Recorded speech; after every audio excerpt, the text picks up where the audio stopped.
Good morning, nandito naman tayo muli sa ating munting baboyan. So, update natin.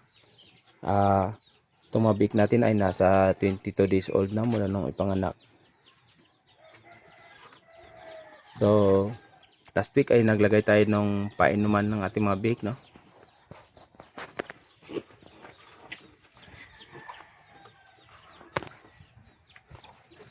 So, ito yung kanilang painuman. Ito, bali takip to ng 4 liters na galon. So, nilagyan natin ng takip para maiwasan yung insekto makapasok, at dalawang nipple drinker para hindi naman masyadong magagawan yung mga big natin. At naglagay rin tayo ng ating kakainan. So itong pakainan natin ay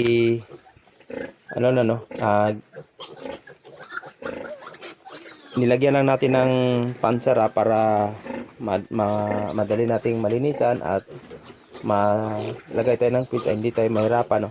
So ito yung pansara, ito yung lock niya. So pag nakaganyan, pwede mo lang ganyan din yung ating kakainan, tapos makalagay ka ng feeds or maglinis, ay hindi ka na mahirapan, hindi na sagabal yung mabig. So yung pag nagpakain ka, kasi pag wala ka nito, walang ganito, walang sara, walang pangsara, pag naglilinis ka ay sagabal yung mabig, sumasali pag naglilinis ka o kaya naglalagay ka ng feeds ay diretso na sila, no? So masayang yung feeds. So sa ganitong paraan ay maiwasan natin na yung feeds, no, masayang at saka makagatay ng mga bake, no? So ganyan lang.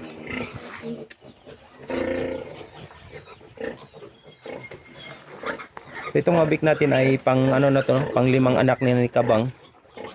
So 12 heads yung pinanganak ni Kabang, kaso patay yung dalawa, so 10 na lang yung natirang buhay, no?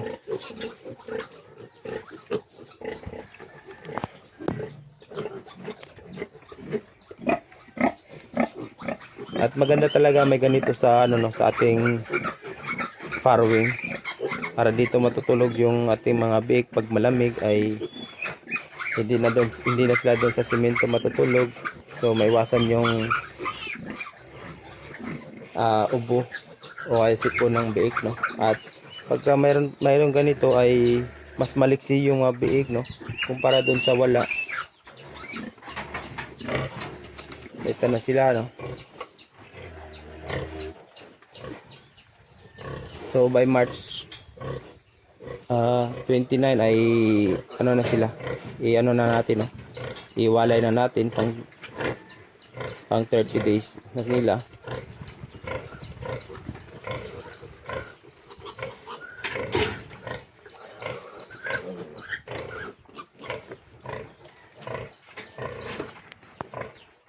Tapos ang pagkain ng ating mga bake, no, sinanay na natin sila na starter feeds na yung ginagamit natin diretso mula nung patikimin natin sila sa ng feeds, ay starter feeds nang ginamit natin agad.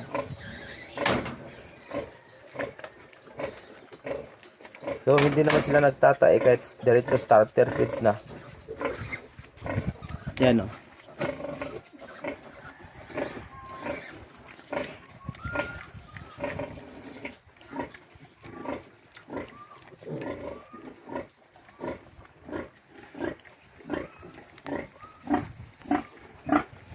So ito yung kanilang dumi, no? Sample sa kanilang dumi na starter feeds tayo. Ito yung sample sa kanilang dumi. Yun, matigas naman yung kanilang dumi. So okay naman.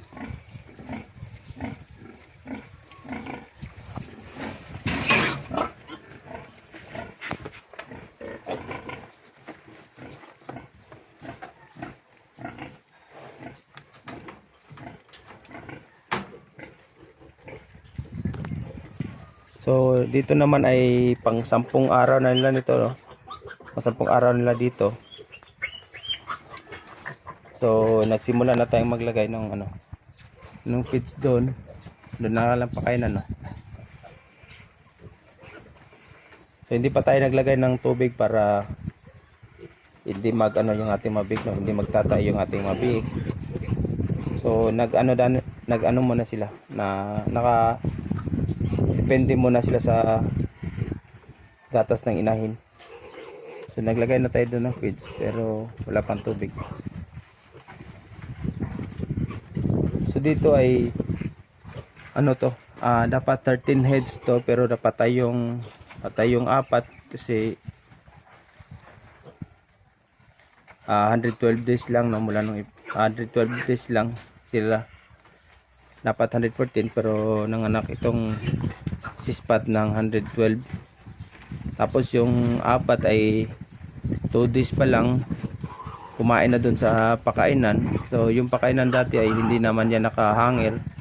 So sa semento ko lang nilagay, no, yung guma na pakainan. Tas kumain yung 4. So baka hindi natunawan, 2 days old pa lang kumain na. So hindi natunawan ay nagano na namatay. So dito ay 9 heads lang yung natira. At itong paipitan natin, itong ginawa nating ipitan dito ay temporary lang to, no. Kasi ang ipitan natin dapat ay doon tayo gagawa ng isang ipitan or farrowing pen. Pero kinapos tayo sa oras at kinapos na rin sa budget. So dito na natin muna nilagay si spot. So naglagay muna tayo ng temporary na ipitan. So itong ano na to, itong tubo na to, ginagamit natin ay ito yung hindi naman natin ginamit, so ginamit muna natin dito, no. So naka-alarm lang. Itong paipitan natin ay naka-alarm lang, no. So ito alarm, naka-alarm break. Yan. So pagka iwalay na natin pagka inawalay na natin ay ililipat natin dito sa spot, no. Ito sila, ilipat natin dito para mas malaki yung space nila, no, at saka may tulugan sila. So itong mga mawalay natin ay dito naman natin ilagay yung mga biik para mas malapad naman para sa mga biik, no.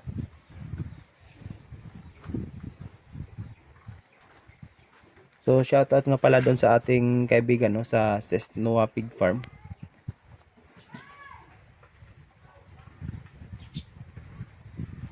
Maraming salamat sa pagsuporta, no.